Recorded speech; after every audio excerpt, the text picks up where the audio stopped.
Because I have goals and I have like what I call like 7 summits. Just because I was inspired by all this mountain climbing, Yeah. right? So I defined basically the 7 summits of my life. If for me to be able to achieve all of these things that I love, I think to me is I would consider it to be a successful life for me. Yeah.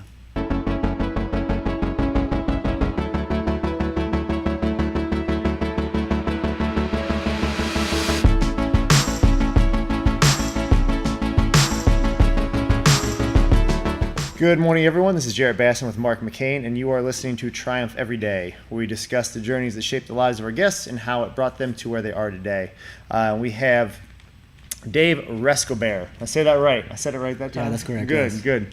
Welcome, Dave. We are kind of meeting for the first time, but a buddy of mine and somebody I guess you know kind of recommended you. I don't know if you know Alex Scott at all. Yeah, of course. He's from CSC. Yep, special guy. Call him that. He's a good friend of mine. I've known him for some time now. So is Mark. But wanted to just kind of welcome you on and really just start out. Where are you from originally? You're not originally from here, is that correct? Yeah, I'm not from here. So I actually was born and raised in the Philippines. Okay. I moved here in 2010. So at the time I was already 30 years old, and I moved to Cincinnati for a career opportunity. Wow. Yeah. What was that opportunity? It was a PNG. Okay. So at the time, I was already working for Hewlett Packard in the Philippines, and I was like a regional operations leader for Asia, for the PNG account. And at the time, they were looking for somebody to lead our North America operations, and they thought that there's somebody in the Philippines who may be interested or is qualified to basically do the role because. There was a time in the Philippines that there was a manager in Cincinnati who went on expat assignment in the Philippines and who I reported to. So at the time I was just telling him, I have aspirations of working in the US as well. If there's opportunities in the future, just let me know. And so That's when very the opportunity cool. opened up, then he asked me, if I'm interested. That's So, very cool. yeah. What? So moving here at the age of 30, what was that kind of like? I was actually very, I'd say, difficult, exciting, and basically terrifying at the same time. It was difficult because I know it's going to be a big change in my lifestyle. I'm going to leave behind many of my friends, my relatives, and I'm gonna start everything all over again here in the U.S. Yeah, because you're moving with no one here. Exactly, yeah. Right. Though my mom is actually in Seattle, Okay. she's been living there for so many years. But anyway, we don't really have much of a relationship. Yeah, okay, but, that's fine. But anyway, I just moved here by myself when I was 30, and it was And how long ago was that? exciting. That was 8 years ago. 8 years ago. Yeah, 8 years ago. So how is that? What? I guess maybe just think like, what's the first like couple months of you living here? What's that like? I'm sure there's some weird stories. Because It was a lot of weird stories because I've never lived in like the four-season country. So and I moved here December 1st. Okay. All right. It was really Yep. it was really tough for me. Welcome. Yeah. Coming from a tropical country as the Yeah, Philippines. you might actually be comfortable in here right now. I'm sweating profusely right now. You may actually be comfortable because Right. it is hot. It's very hot. I just know that anytime I've ever gone to another country, especially when you're not there vacationing, you're not on a resort, you're in the everyday life. Even just things as like buying groceries is a different experience. Every culture, every country does something a little bit different. I don't know if there's anything like that really stuck out when you first moved here, or Yeah, things that you've absolutely. noticed along the way. Yeah, absolutely. At the time, the first place I live in is actually in downtown Cincinnati. Uh-huh. There's a condo with and obviously there's no grocery in Yeah. downtown at the time, 2010, right? So Especially in 2010. 2010, Yeah. 2010, yeah. So I didn't know anything about downtown, so I would just walk all the way to OTR Oh, to in wow. Kroger's. Oh, Not knowing yeah. the Right. reputation. Yeah, yeah. And I was like, and people were looking at me, and I didn't care about it. I was just being so naive, right? I guess. And later, just after a while, they learn that Yeah. it's probably not the best idea to actually Like, walk there and there's that one in Newport. It's a lot more things. Yeah. yeah. So that one, Yeah, it's It's not the most. That's not the safest part of yeah, town to be exactly, going. yeah. but at least in 2010. 2010, yeah. it's come a long That's way. actually about when I lived in Over the Rhine, and I lived up off Milton Street off Liberty, and Liberty and Sycamore meet, and same kind of thing. It was beautiful homes and everything, but it was just these little pockets of trouble that was happening. Right, yeah. Things Yeah. have changed, obviously, for the better or worse, depending on who you talk to, but it's definitely a little bit different now. Still no grocery though, oddly Yeah. enough. Headquarters of Kroger. There's one little tiny Kroger in downtown. You Yeah. figure they'd have something else by now. So are you still with P&G? Not really. I am with the company now. It's called DXC Technology. Okay. But I'm still supporting P&G account. Okay. Though I'm in the middle of transition right now into a new account, so we actually just won a different account, and I'm going to be the overall account leader for this new account. So it's based in Philadelphia. It's Campbell's. Okay. So there might be a possibility that I might be moving to Philadelphia in the next few months for that role. So, Wow. but it's a very good opportunity for me. It's a step up and a bigger responsibility, and I'm really excited about it. It's a fresh a breath of fresh air. So, Yeah. Yeah. Yeah, I know Philly's got some cool things as well. It's a cool little town. Not little town. It's a pretty big city. Yeah. So one of the reasons that we kind of became Facebook friends, kind of checked you out online. You seem like you do a lot of adventurous types of things, or at least you have an adventurous spirit, right? Was that your whole life, or is that something that maybe moving to a different country, I think you almost become adventurous? Yeah, that's true. Actually, it's more the latter, right? Because back in the Philippines, I wouldn't say I'm very adventurous or a risk taker kind of guy. In fact, it's not even on the day one that I moved here that I became more adventurous. I would say one of the life-changing thing for me is when I get to know CrossFit. Yeah. It's really interesting because well, actually I learned CrossFit through Pete Haganos. He's with Thrive Chiropractic. Oh, yeah. So he's the one who introduced it. Yeah, so He's a beast. great guy. Yeah. Anyway, so I got introduced into CrossFit, and I mean, I think just the way that the training, right, our approach to training, that you take some risks, you face your fears, and this the variety of things that you do. I think it also affected the way I view other I aspects think of my life. it changes your mind. Exactly. One of the things that we talk about here a lot is the ability to problem solve. And what I mean by that is you said you're facing a fear, of this workout maybe that looks terrifying, and then you get through it and you go, oh, that wasn't that bad. And you kind of move past this fear. And then when something else comes up in your life that may have used to been a problem, you can now break it apart piece by piece, like you would a chipper or something. Absolutely. Yeah. And so I think like that'll bleed over, like you said, into your everyday life. I saw you bungee jumping and Right, things like that. What made you kind of decide to do that? Yeah, I mean, the bungee jumping is something that I've always wanted to do, but at that time I was in Zambia. I joined this event called Bike Zambia, which is basically 325 miles of cycling in. Did you say across the country. 325? Yeah, 325 miles. That's a lot. Yeah, we're over like 7 or 8 days of cycling across the country in Zambia to raise some funds, for several charities in that country. But basically towards the end of the trip, or I'm sorry, the event, right? The finish line is actually in Victoria Falls, which is one of the 7 natural wonders of the world. Yeah. And what better way to basically end my my journey in Zambia but to do a bungee jump, in one of the most beautiful sites, in the world. So yeah, I think that adrenaline high and just the celebratory mood and all that just came all together, and I thought, I do it. But before that, I've done skydiving before. Yeah. But I know that before doing the bungee jump, I was reading actually online what is more terrifying, what's more, and the more that I read about it, makes me get more scared about bungee jumping. What's it feel like? It is. I mean, I think it's definitely very terrifying. I mean, that very point of jumping is very terrifying. But I know that because I had some experiences before of embracing the fear, just trusting the process. I think that mental toolkit somehow allowed me to just just go and Go for yeah, it. it was great. Yeah, go for it. It was great.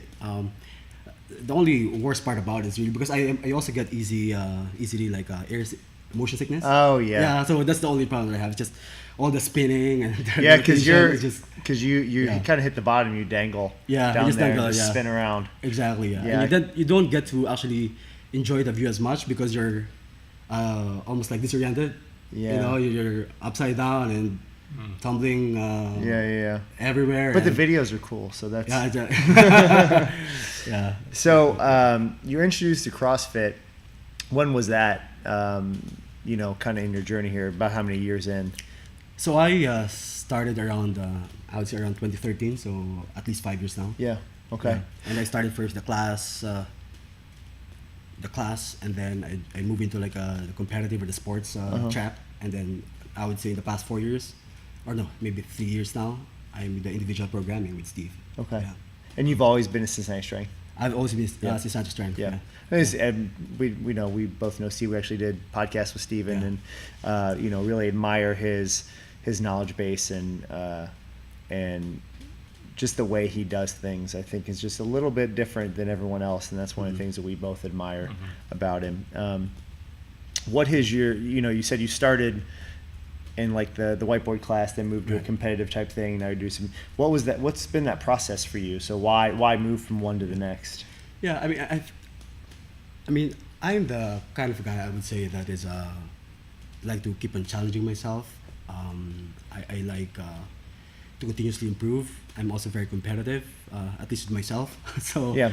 I want to see progression.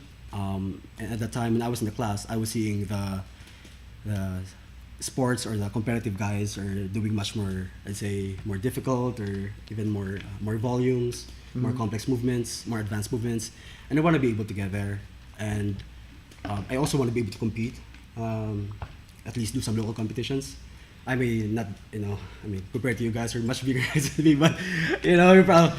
But I feel like I want to be experienced being in the competition floor. So From what I'm shifted and- what I'm gathering is you want Yeah. to push yourself I to your definitely, limit, absolutely. and that's one of the big differences, Mark. I think that I like seeing people want to push themselves. What we hate seeing is people want to push themselves to try and beat someone. I think there's a big difference between those things. You don't Right. see it all. We don't see it a Yeah. whole lot anymore, but Like you said, you're competitive within yourself. Yeah. Yeah, That's- absolutely. That's the healthy Absolutely, way yeah. to put it. And obviously, you want to compete and test yourself against other people Right. as well, maybe around your size or age or what have you.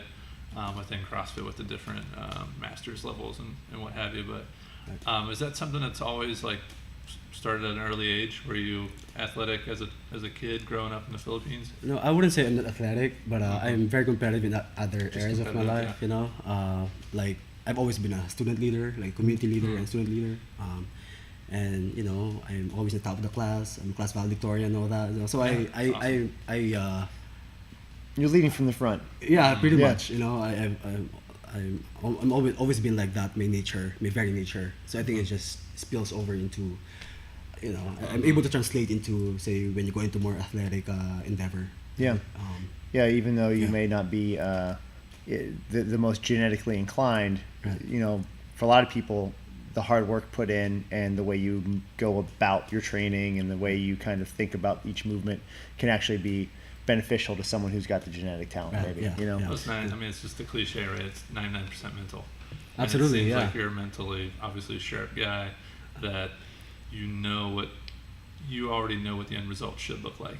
So and it's just like filling in the gaps. So Right, you have yeah. to put in, like with obviously fitness is just putting in the work, putting in the training, Yeah. and obviously having a guy like Steven to lead you with the programming. You're like, all right, man, give me this, I'm gonna do it, and here's Absolutely. the result.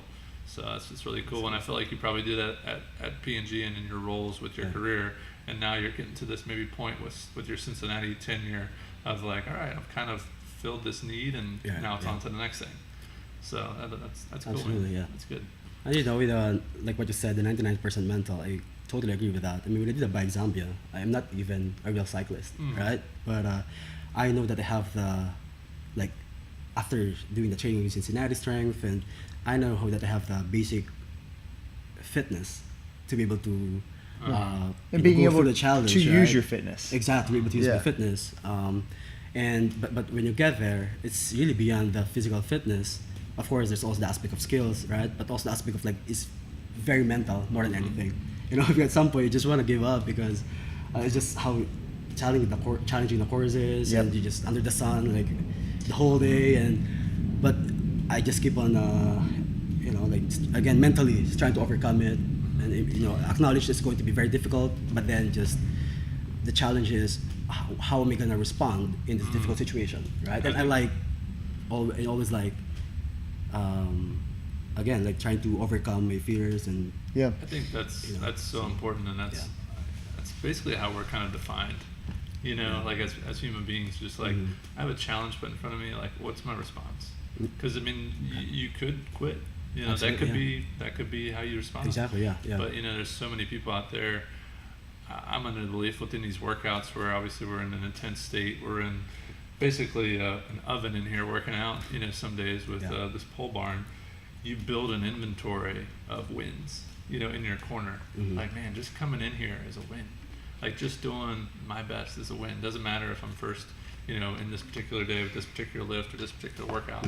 But I wish you could, like, you put it into context what's really going inside your mind whenever you're building these wins up over and over again. The first time you get a muscle up, Right. the first time you snatch your body weight, whatever it is, and you're like, oh man, like, all of a sudden you build this confidence that Absolutely. I'll sign up for a 300-mile race. Yeah, Like, yeah, I'll do that yeah, because yeah. I've built this inventory up of confidence and wins, and Yeah. that's what I would just really encourage anyone that's not involved with something physical in their life. Like, it's huge to engage in that consistently, to build some wins, because it's just as easy to sit on the couch and add up some losses, and then all of a sudden we know that spirals out of control. So Speaking of that, is there are there, like we both, Mark and I did 30-day challenge. Mark actually did a second one this past month, which just finished up the other day. I think the first month Mark ran a mile every day for just something he didn't enjoy doing. I don't like running. I was doing 100 burpees every day for 30 days, and then the following month Mark ended up doing cold showers every day. Oh, okay. No, Yeah. So my question is are there personal challenges, personal growth things that you personally do that have helped you along the way, or books read or anything like that? Yeah. Absolutely. I mean, I love reading books. Actually, both reading and listening. Probably more listening nowadays. Yeah. I consume, It's easier to do that. Yeah. I consume a lot of audiobooks, mostly nonfiction. But definitely, I am able to take away, every time, like, something, at least even just one thing, right? A gem of wisdom, or some mental toolkit Just that I could use. little nuggets. Yeah, little nuggets Yeah. of wisdom, right? Or a toolkit that I could use. Like, for example, recently I read the book Alive. And it's a very old book. There's a movie on that one. A group of rugby players in Uruguay that got stuck in Andes Mountains, Yep. right? Yeah. Oh, yeah, they did a movie on that. There's a movie Yeah, on that's that right. one, right? So Yeah. that's something that one of my favorites recently. And They do cannibalism or something. yeah, that Yeah, one. that's right. Yeah, but more than that, I mean, Yeah, but obviously that was. there's a guy called Nando Parado who really stepped up as a leader in the group and just walked like miles and miles, right, just to be able to find some help for the group that was left behind. And you can just imagine, just reading the book, right? I mean, just imagine what he was going through, the kind of leadership that he has, the stamina, and the strength and all that he demonstrated, and maybe you can see in my Facebook also that I run every Sunday. I do the hills Yeah, run, yeah. and it's very tough always the uphill climb, and whenever I do that hill running and I push myself, I would get from these little mental toolkits that I have, including, for example, this was from Nando Parado, and say, okay, if this guy could run for miles. I'm only here for like a few seconds of like Right. sprinting in these hills, right? Yep. So, and I know that the human body can do, I can push myself more, and then I won't die, right? So, I think it's all yeah. about, and it's all about perspective too. That's great. Again, we talked a little bit, Yeah. but one of the things I appreciate about yourself is you're very humble. It's you know that you've put the work in, but you're also not, braggadocio. You're not, show offing and Thank things you. like that. But I think that's very key, because you have, for a lot of people, you have one path that you can go down, and that is that kind of route, and the other one is, showing some humility. But I think a lot of that comes with reading those books and knowing that people have done a lot more with a lot less, Yes. and I think that's I think it's part of growing up, but B, I think that is a virtue that tends to be lost a lot these days, Yeah. Yeah. unfortunately. So you spoke a lot about leadership. Does that something instilled in you as a kid, or do you grow into that? I don't really know where it even started, but I know as far as I can remember that I'm always being appointed as a leader, in the class, or my classmates would pick me, or when there's nobody stepping up, I feel the need to step up, and it's always What been is like that? that. What's I that? don't know What where is it that even feeling? came I from. guess because I know what you're saying. Yeah. But what is that feeling for you when you hear crickets? When someone says, "I need a volunteer," and you hear Yeah. crickets, what makes you want to go? I'll do it. No, I think it's just I just know that I mean, now, for example, I know that I've always done it. I mean, now that I have a lot of experience, so I can just say that I know that I've led before, so Yeah. I know that I can raise my hands and be the leader. But again, back in the days, I don't know where it actually even came from. Yeah. Yeah. I think for a lot of people, it's the reason not to do it is fear. Yeah. Scared that people are going to laugh at them for wanting to try and lead. Yeah. And that's very unfortunate in itself. It dominates people's lives. Yeah. When you look at fear, it's just like,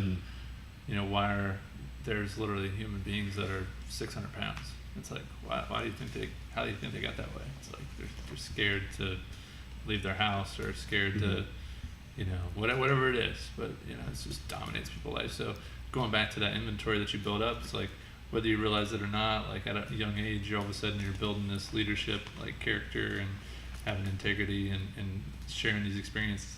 And I think you'll find that the best leaders welcome failure. It's like, I want to fail every day. Like, every time I fail, I learn. You never, yeah. like Ben Bergeron, one of the best, CrossFit coaches. He says, we don't lose, we learn. So it's it's one of those kind of mantras. It's almost like you say, whenever you're in a pain cave in a workout, or if you're going on your run or whatever. I actually got inspired by Navy SEAL David Goggins to do the mile a day, and he's a guy that lost over 100 pounds and made it into the Navy SEAL. Was the 32nd African American SEAL. He's the only guy ever to do Hell Week 3 times in a year. Ran 204 miles basically without stopping to raise money for charity, with broken bones in his foot. And you're like, I can't even run a mile a day. Like, what am I, a wuss? So but to that point, it's, everyone doesn't always realize their breaking point until they step up to volunteer, and maybe you get pushed to that, but maybe it actually ends up being the most positive thing that happens in your life. That leads to, Think of all the rock bottoms that are the start for so many people. Sure. Like Yeah. so many people, whether it's a weight thing, whether it's maybe a drug issue, or whether it's, just an emotional rock bottom, that has been the start for so many different people. So I think, when you break away all the fear and you're like, oh, well, this is the worst thing that's ever happened. So, well, now there's nothing else to be afraid of, so then you Right. start to Yeah. pick away. Now you're starting to raise your hand, when no one else is raising their hand, I think there's like Mark said, there's a lot of value in failing and falling on your face, something we've done many a time here. You know. Yeah. So going back to a little bit about CrossFit,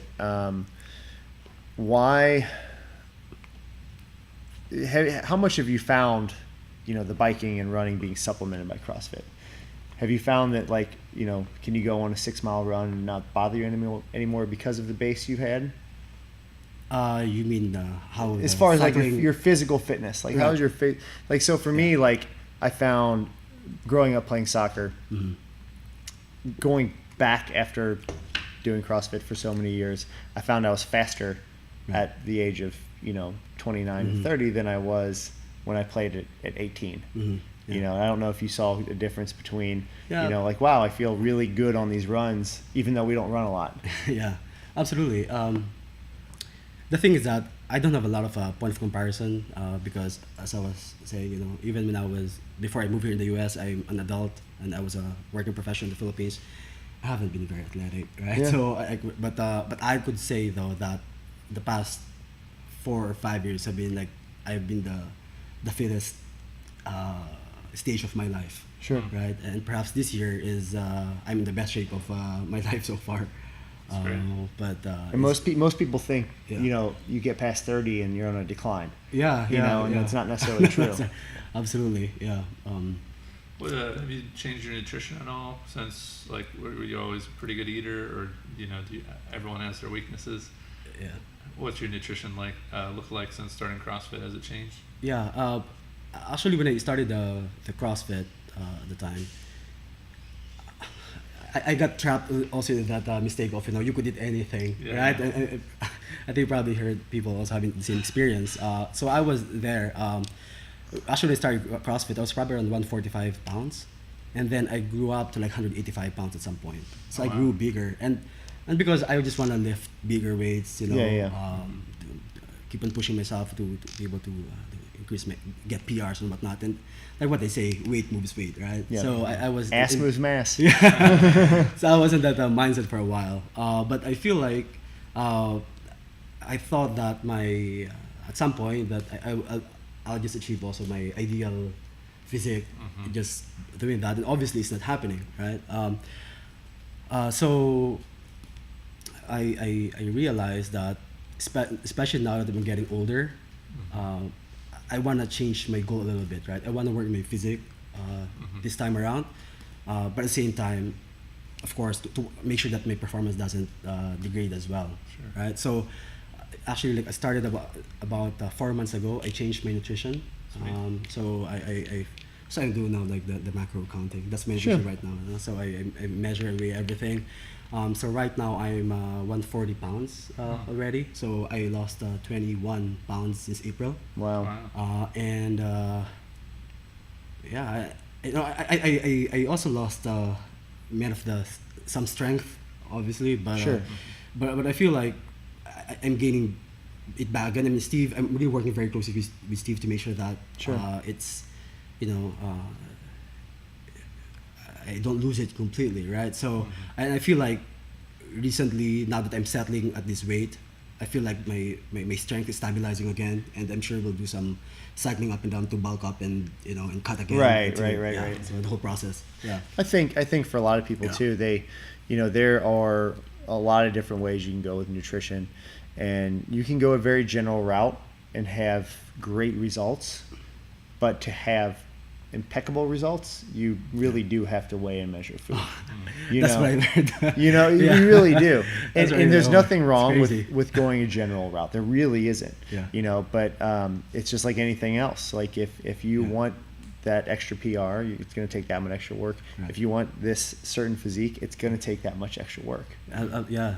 You know. Exactly. Yeah. Because there's a lot of math involved. Yeah. Especially yeah. when you talk about being now involved for 5 years. Yeah. It's Yeah. like at first it's like, again, stop eating 3 bags of chips a day, and then you're gonna look better for a lot of people. Yeah. But obviously, once you've been training and starting to generally kind of understand like what I put in my body affects my performance, and then you got to really fine tune it. It's like the whole analogy, like if you want to be a sports car, you got to kind of feed yourself like one. And like you Yeah. said, your goals are going to change, right? If you're just trying to to involve everything with the barbell, yeah, you can just eat whatever you want, because it's not, but you may not fit into the sport of CrossFit as much. You're going to either move into an Olympic weightlifting or a powerlifting type realm. Right. Yeah. And, and that's great for those movements, but you add in a run or you add in some sort of monostructural movement and it's going to crush you. Yeah. So you have to be able to again, make that decision on what the goal is. And I think that was the key word that you said there. You said, this time around, my goal is X. Right. Yeah. Because for a lot of people, they'll be all over the place and they won't actually have a goal.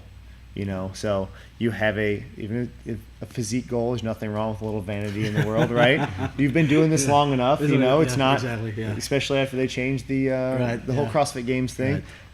Probably not going to be the games, Right. it's going to be a very limited number of people going. Yeah, I also know that the CrossFit will always be there forever for me. Right. I feel like that's something that the modality of training that I will do for the rest of my life because I really love it. So I know this will always be there, but I also know that I only have this limited window of where I could work on my physique and my body would respond well still. Sure, And I could and achieve it not to mention, having the time to do so with your current position. Absolutely, like that has a lot to do with it as well. I mean, you start stacking on responsibility, it becomes that much harder to make sure that your macros are on point every day. Yeah. Exactly. So when you were transitioning from this kind of, you said like almost 185 pounds down to 140, mentally, what is that like? I know you said you're weighing and measuring food. Is it really tough to lose that much weight?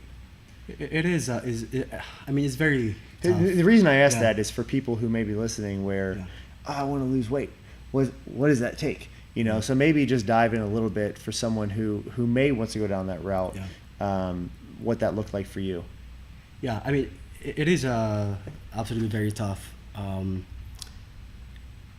Because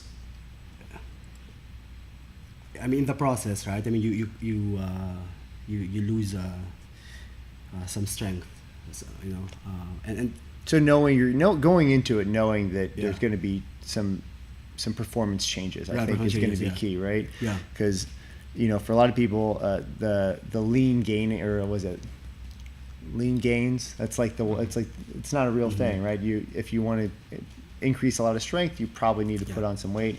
When you lose a bunch of weight, there's going to be some sort of performance decrease, right? Yeah. So mentally knowing that, I think, is going to be important.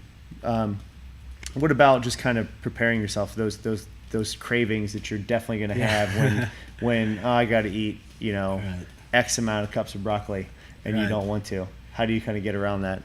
No, I think, but because before that, I also did some nutrition challenges, and in the process, I learned to cook. Okay. So actually, my food right now is very edible. I actually love the taste of my food, so it's not a problem for me to eat the food that I eat every day, even if it's almost the same every day. But the difficult is really more of my cravings, right? So I just give myself like at least 2 meals in a week where I have a free meal. I don't go over crazy about it, but at least I get to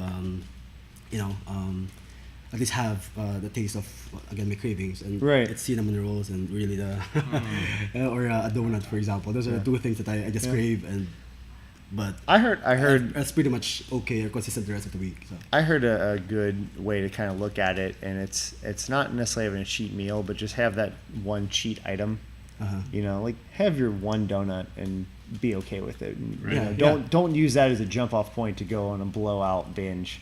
Absolutely, and I don't know, for some people that may actually be harder to just say, I'm just going to have this one thing. That may actually be harder for some, but I do think it is important to have a mental, like, I need to take a break from this. Yeah. And the thing for me is I do a weekly reporting of my status, and so I have these 2 meals in a week. So it's almost like I'm able to break down this long-term goal into smaller chunks, like almost a weekly chunks, right? So we measure milestones, And I think that really helps because I know that I just need to reach Saturday, my next reporting period, and then things will reset again.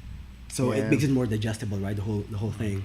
You're not looking at it as, I got 6 months. Exactly. What yeah. am I gonna do? Exactly. Yeah. So it helps. And the thing is that it's like I was telling you before, since I was a kid, I'm more of like, I guess I'm very competitive, and I try. I like also like performing, and so like for example with Steve giving me a program, I want to make sure that I do well against what he prescribed, because it also satisfies me knowing that like a coach, that I'm able someone like not really impress the coach, but I mean like to be able to meet the expectations or exceed the expectations. Accountability. Right? Accountability, right? Yeah. So yeah, someone holding you accountable, whether it's a coach, even just a friend.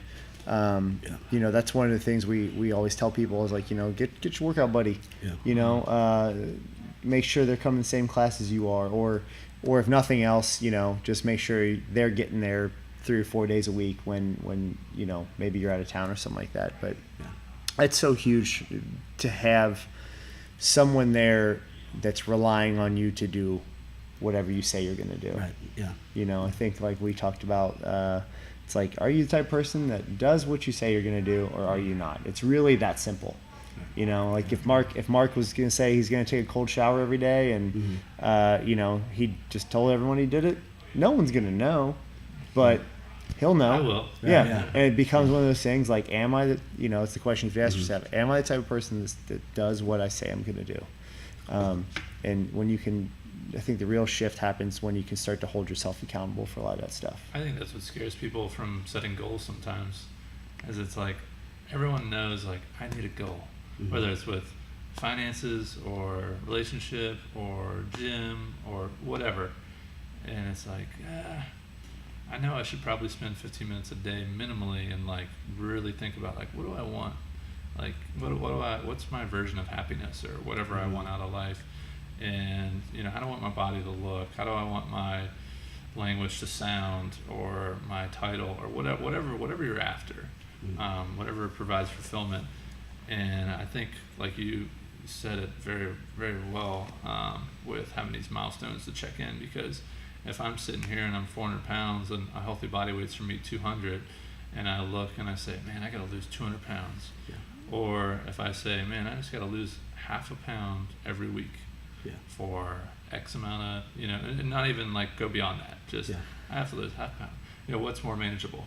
Because again, it's so many. One of the things we kind of preach here is people want to run a marathon before they run a mile. It's like, all right, let's start with a mile. Yeah. Let's start there. Let's get a baseline, and then hey, actually, you only made it 800 meters. So instead of let's put you on this program. Anyway, we human definitely brain. pride ourselves in that self-awareness. Yeah. It's like understanding. I had a lady that came in one time, and I love her ambition, but we sat down to do goals, and she says, I want to do 20 pull-ups, 20 strict pull-ups, and I wasn't judging her, and she was probably in her mid-40s and a healthy body weight, and I said, well, how many do you think you have right now? She's like, I probably got like 10. I'm like, oh, that's great. Yeah. Like, it's really good. Well, we went down and we tested, and she didn't have one. Oh. So it's just that, and I just saw that deflating, and but it was in that moment that I think she realized, like, all right, I need to adjust. Yeah. I need to adjust my course. Well, I was gonna say the human brain is not very good at scaling up or down. It's like going to the groceries when you're hungry. Yeah. It's like, I can eat everything. Exactly. Yeah, we do not do a very good job logically of scaling, big proportions or small proportions up or down. So, like you said, when you break these micro chunks, these micro goals down, it gives you something tangible that you can actually check off the box, because then you're not focusing on, this goal of I want XYZ. Right, yeah. You're looking at, I'm just doing this over here, and then it leads to that without you really knowing. You're almost tricking yourself into it, to add to Mark's stories, that the guy Mike McKenna, who owns the gym in New York, he was talking about how swimmer came in, he's a young high school kid, and his mom brought him in and said, my son wants to go to the Olympics. And he looked at her and said, are you an Olympian? She said, no. Your husband an Olympian? No. I said, probably not going to the Olympics then. And it wasn't a shot. I mean, it was crass. It was a tough, pill to swallow. But, knowing that you're in your late teens already, and those guys are bred at age of 7 and 8 to be Olympians, you've already missed your shot. And to have that, to be able to take that in. Can you enjoy and love and be devoted to swimming your entire life? Absolutely. I love Olympic weightlifting. I truly love it dearly. There is no way I could work every single day for the rest of my life. There's no way I'll ever make the Olympics. It's just not there. I'm not genetically inclined enough. I started way too late in life, but it doesn't mean you can't love it. And I think that translates into here as well. Mostly the genetics, though. Definitely, mostly. Yeah, Mark's got a jacked up back right now. His hips are how mine are set all the time. So I thought we weren't going to talk about that. Gloves are off. Gloves are off. But anyways, I know we're kind of going down the rabbit hole with it, but I think that It's perspective, man. the underlying thing is definitely have a goal and write it down. Don't be afraid of it, and take a step back and see how you can really get there. If you want to run a marathon, you got to run a mile a day.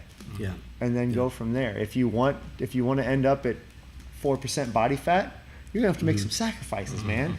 If you want to move to the U.S. and fulfill your career, you got to make some sacrifices. Absolutely, That's huge. I think that's the big missing part of a lot of people's equation is this willing to give something up for later satisfaction.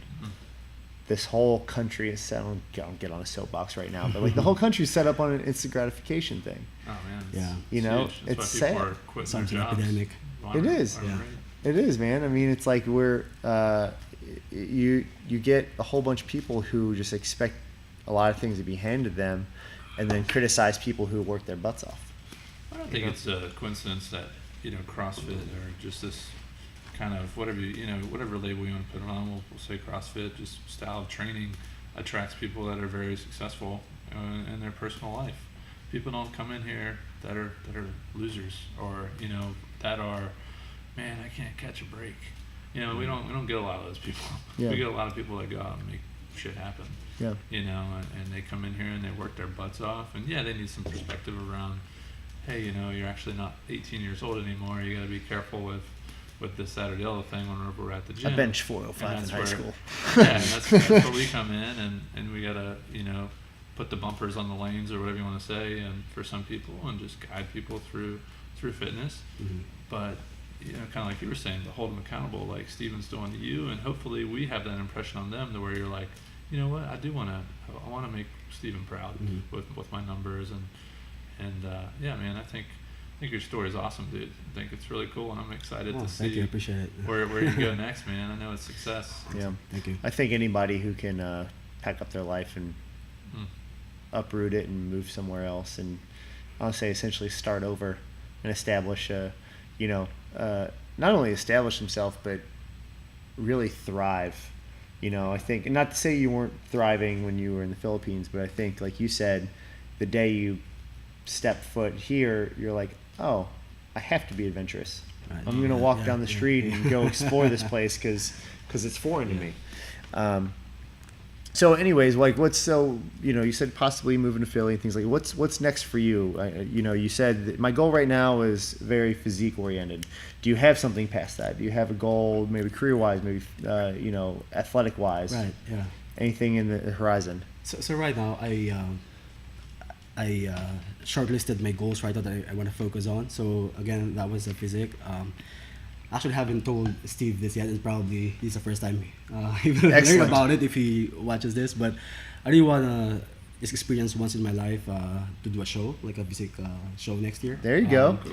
So I know it's I feel like it's probably too much of a of a dream to pursue, but I really want to work on it. I mean, I really want to do it next year. Actually, once in my life. The girl that we had on last week, Yeah. she's a NPC competitor, so she's bikini, and 23, and she's kind of not putting her life on hold, but it's a major, same kind of thing. It's just that much more devotion to. Absolutely, yeah.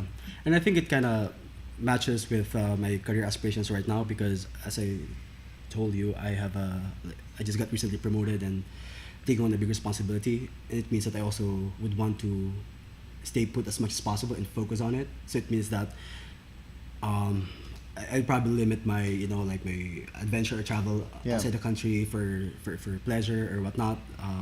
So I think it kind of like jives together that I could work just more consistency and more focus, and also focusing on this big career opportunity for me. I would be really interested to see later on, if you decide to go that route of a physique show, to see how CrossFit fits in that fold, because it is so outside the realm of where most of that world lives.